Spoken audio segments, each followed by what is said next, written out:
이 벌레들 보십시오, 벌레들. 제가 며칠 전에 와서 봤을 때도 이렇게 벌레들 붙어 있었는데 지금도 이렇게 벌레들 붙어 있습니다. 여기는 비가 와도 안 씻기니까요, 떨어지질 않네요. 제가 엘리베이터 타기 전에 벌레들에 대해서도 찍었지만 지금 이 엘리베이터도 굉장히 낙후되어 있습니다. 요 닫힘 버튼 안 눌리고요, 1층 버튼도 지금 여기 잘 안 눌립니다. 앞쪽도 잘 안 눌려서 제가 지금 뒤쪽에 눌렀어요. 제가 사실은 오늘 부동산에 대해서, 그러니까 부동산이라기보다는 아파트에 대해서, 서울에 있는 아파트들을 제가 많이 살아봤기 때문에 입지라든지 뭐 이런 것들의 생활, 어떤 아파트가 좋은가 이런 거 얘기하려고 그랬는데 도시 전반적인 부분을 얘기해야겠습니다. 여기는 바람이 많이 부니까요, 여기서는 얘기를 조금 적게 하고요.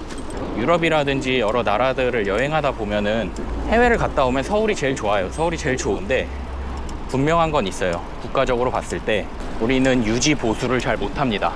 굉장히 낙후돼 있어요.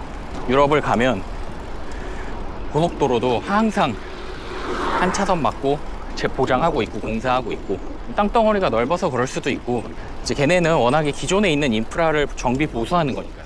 제가 얘기하고 싶은 것 중에 지금 이 옆에 성수대교 올라가는 도로, 강변북로에서 성수대교로 올라가는 도로가 있는데 그 바로 옆으로 동부간선도로에서 강변북로로 올라오는 도로가 있습니다. 거의 만나요.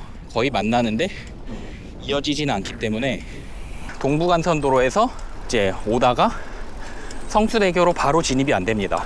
바로 진입이 안 되기 때문에 어떻게 해야 되냐, 제가 요 앞에 이제 커브길 돌아서 보이는 동부간선도로에서 일단은 이 용비교 쪽으로 올라와야 돼요. 용비교 쪽으로 올라와서 이 위에서 다시 성수대교를 들어가는 이런 복잡한 IC 구조를 가지고 있습니다. 이게 문제가 뭐냐면은 간선도로라든지 자동차 전용도로는 서로 신호가 없기 때문에 서로 연결이 계속 돼야 정체가 없습니다. 물론 그것도 합류 구간이나 뭐 이렇게 빠지는 곳에서는 정체가 있을 수 있지만 어쨌든 그걸 최소로 해서 IC들이 서로 이어지게 만들어야 되는데 여기는 그렇게 하질 못했어요. 그래서 성수대교를 건너려는 차들도 이 용비교로 올라와야 되고, 또 저 서쪽으로 가려는 차들도 이쪽 용비교로 올라오고, 이러다 보니까 여기가 엄청 막혀요. 막히는데 그것과 더불어서 저기 내부순환로에서 동부간선도로로 이어지는 부분이랑 동부간선도로에서 용비교로 나가는 부분이 굉장히 근접해 있기 때문에 이 지역에서 엄청난 정체가 발생을 합니다. 그러면은 내부순환로에서 나와서 올림픽대로 쪽으로 나가려는 차들은 우측에서 합류해서 1차선까지 가야 되고요. 반대로 기존의 동부간선 도로를 진행하다가 성수대교로 올라가고 싶은 차들은 4차선으로 붙어야 돼요. 그렇게 서로 꼬이는 정체도 심한데 기본적으로 용비교로 올라가는 길이 너무 막혀서, 왜냐하면 성수대교를 가는, 그러니까 동부간선 도로를 타다가 동쪽으로 갈 차와 서쪽으로 갈 차가 모두, 그리고 그 용비교 쪽으로 올라가고 나면 거기도 엄청나게 꼬여 있어요. 그러면 우리가 일단 성수대교라는 거를 한번 무너져서 다시 만들었잖아요. 그럼 그때 이 IC에 대한 대책을 세워서 연결을 바로 되게 잘 하고, 또 하나는 우리가 서울숲을 그 뒤에 나중에 한참 뒤에 만들었잖아요. 서울숲을 만들 때 그 주변이잖아요. 그 주변에 교통 대책을 마련을 했어야죠. 그런 걸 왜 안 해요? 그런 거 안 하면서 뭐 서울에 지금 발전을 할 수가 있겠어요? 그리고 일단은 그런 게 왜 필요하냐, 옛날에 필요 없었는데 왜 필요하냐, 교통량이 어마어마하게 늘었어요. 우리 인구수가 줄고 있다고 하는데 지금 인구수 다 어디서 줄어요? 지방에서 줄어요. 서울 인구도 조금 감소 추세지만 수도권 인구로 하면은 늘어나고 있습니다. 늘어나는 듯 줄지 않아요. 제가 어제 오전 반차여서 잠시 볼일을 보고, 미래에서 볼일을 보고 출근을 하는데 12시 넘어서 오후 1시, 2시 이때도 강남 쪽에 차가 너무 많아요. 너무 많아서 동부간선 도로를 이제 타고선 문당 쪽에서 쭉 올라오는데, 제 위치가 강남인데 직선거리로 훨씬 가까운 도로를 놔두고 동부간선 타고 청담대교 건너서 강변북로 따라서 가다가 강북 쪽에서 돌아서 동호대교 타고 넘어오도록 안내를 하는 게 훨씬 빠르더라고요. 10분 15분 빨랐어요. 근데 그 말인즉슨 강남에 차가 무지하게 많다는 거예요. 그 지역들에 뭐가 있어요? 청담동, 구정동, 반포 이런 데 있는데, 제가 하고 싶은 말, 이제 아파트 얘기에서 나오면은 그 동네 뭐 청담 르엘이라든지 뭐 반포 원베일리 이런 곳 용적률이 300%예요. 300%. 기존에 우리나라에서 주택을 지을 때는 용적률 제한이 200%였어요. 뭐 1종, 2종, 3종 이런 주거지역이 나눠져 있잖아요. 그래서 그것 중에 대표적으로 아마 그 아파트들이 있는 게 2종인가 그럴 거예요. 근데 그 한도가 200%였을 거예요. 그래서 제가 예전에 한때 살았던 음마 아파트 같은 곳이 200%입니다. 그보다 좀 더 먼저 지어졌던 주공 5층짜리 아파트들은 당연히 200%가 안 되겠죠. 근데 지금 다른 아파트 새로 짓는 원베일리라고 하는 그런 아파트나 뭐 웬만한 재개발 재건축들 300%예요. 300%. 같은 땅에 사는 사람이 훨씬 많아져요. 그거 많아지는 이유가 건물을 부시고 다시 지어야 되는데 사업성이 있어야 되잖아요. 누군가 돈을 내야 지어지잖아요. 그 돈을 늘어나는 용적률에서 가져오는 거예요. 그러면은 도시에 낙후된 아파트들을 없애고 다시 지으려면 용적률을 올릴 수밖에 없겠죠. 그런데 용적률이랑 건폐율이라는 개념이 같이 있잖아요.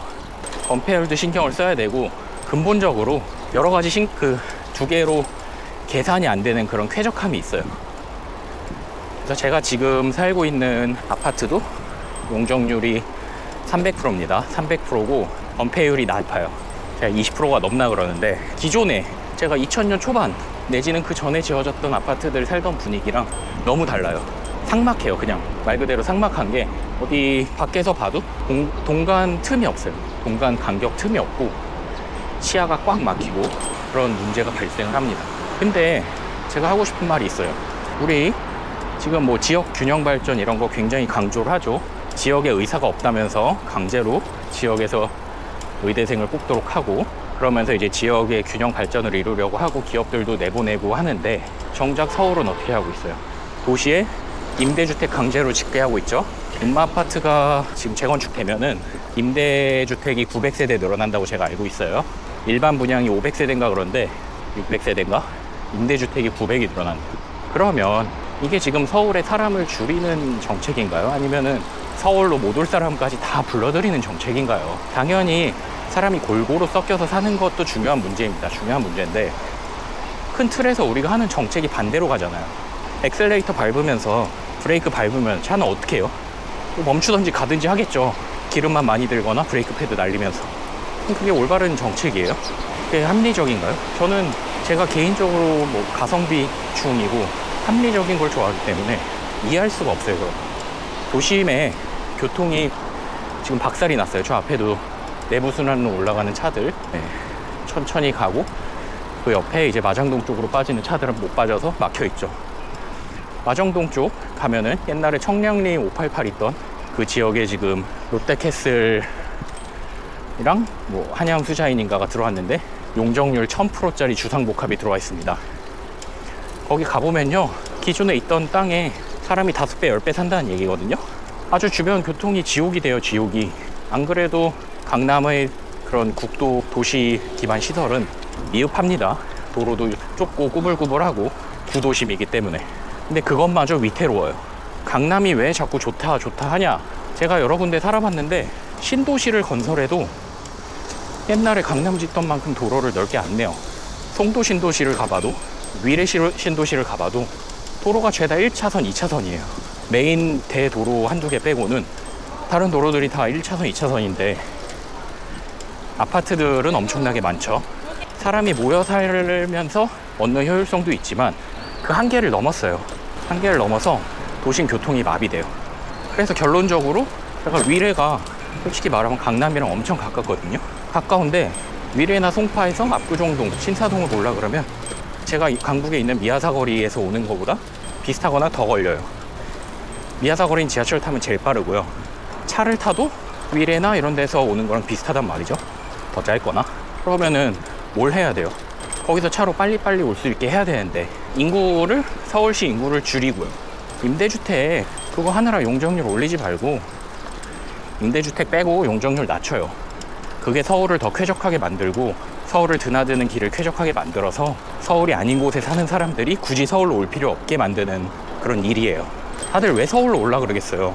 출퇴근이 지옥 같으니까 서울로 올라 그러죠. 근데 저 같아도 출퇴근이 해결이 되면은, 시간이 해결이 되면 자동차 운전해서 한 30분이면 간다. 훨씬 좋은 신도시에 살겠어요. 그리고 솔직히 위례 신도시 이런 거 만든 지 지금 한 10년밖에 안 됐는데 거기 계획할 때 신도시인데 강남보다 길을 넓게 했어야 돼요? 안 했어야 돼요? 그것도 초기에는 동부간선도로에서 바로 빠지는 IC도 없어서 바로 올라가는 IC도 없고, 송파 쪽으로 나가서 돌아가느라 엄청나게 시간이 걸렸죠. 그거 그나마 제가 알기로는 롯데타워 지으면서 롯데한테 부담시켜서 IC 만들었던 걸로 알아요. 도시가 10년 됐는데 제대로 계획할 때부터 그런 IC는 안 짓고, 위례 신사선 만든다고 한 지가 10년이 넘었어요. 15년 됐는데 아직도 없어요. 거기 있는 사람들이 지하철을 못 타요. 기껏해서 한다는 게 트램이에요. 트램 없는 것보다 좋죠. 없는 것보다 좋은데, 없던 게 생기면은 교통 신호 체계에도 문제가 생기겠죠. 그런 거 테스트 잘해서 트램한테 우선권을 줄지, 아니면 안 그래도 도로 출퇴근 시간에 도로교통이 혼잡하니까 도로교통 해결에 주안을 둘지 생각을 해야 되고요. 그래서 서울이란 도시를 계속 우리는 언제까지 계속 개발 도상국처럼 개발로만 이어나갈 수가 없거든요. 유지 보수를 해야 돼요. 그 유지 보수에 IC라든지 이런 도로 정비 포함되고요. 아까 제가 성수대교 건너면서 봤던 것들, 거기 뭐 성수대교에서 자살 방지를 위한 SOS 전화가 있는데 거미줄이 한가득이에요. 자살하려다가 전화 걸고 싶다가도 그냥 한심해서 자살하고 싶게 만드는 그런 상황이고요.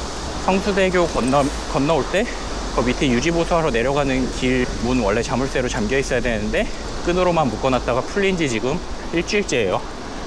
아무도 확인도 안 해요. 엘리베이터 버튼 고장나도 아무도 확인 안 해요. 정말 유지보수가 안 되는 거예요, 이 나라는. 뭐 유럽들은 가면은 낙후돼 있어요. 당연히 낙후됐는데 그 이유는 거기 도시가 오래됐기 때문이에요.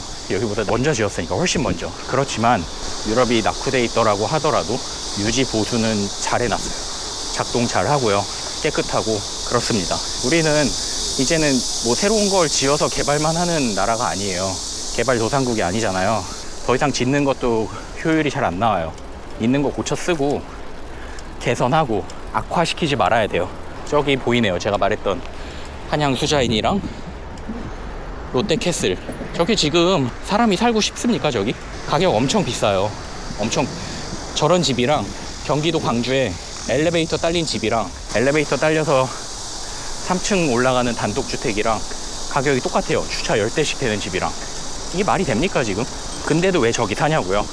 경기도 광주에서 지금 출퇴근을 할 수 없게 만들었잖아요. 사회 기반 시설이 옛날에 서울에 집중해서 투자했던 거 외에는 더 이상 발전이 없다고요. 발전이. 다른 데를 투자를 해서 외연을 넓히고 그곳에 살아도 출퇴근이 용이하게 해줘야 되는데 지하철을 뚫던지요, 도로를 뚫던지요. 그런 게 하나도 안 돼요 지금. 그러니까 같은 가격에 여기서 사는 거예요. 닭장 같은 저 집에서. 저 용적률 1000%짜리에 이제 친구가 살아서 간 적이 있는데, 용적률 1000%라는 거는 좁은 땅에다가 많은 높이 지어서 많은 사람들이 산다는 거거든요. 그럼 차가 많겠죠? 그러면은 좁은 땅에 어떻게 주차를 많이 하겠어요? 지하를 엄청나게 파요. 지하 7층까지 팠더라고요.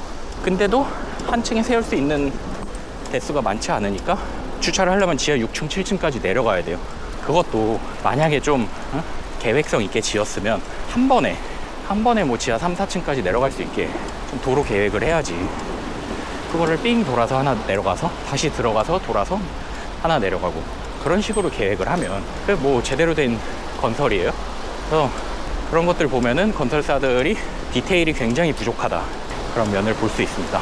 그래서 제가 이제 아파트 얘기로 돌아오면, 살아본 아파트 중에 어디가 제일 좋냐 라는 거는 답이 없어요. 모든 게 장단점이 있기 때문에. 예를 들어서 용적률이 높으면은 사람이 모여 살아서 상권이 죽지 않아요. 그건 장점이에요. 근데 도시가 너무 삭막해요. 자연이 없고 막혀있는 느낌이 들어요. 해가 안 돌아요. 해가. 애들 놀이터에 나가서 노는데 해가 안 들어와서 겨울에는 한번 눈이 오면 녹지 않는 부분도 있어요.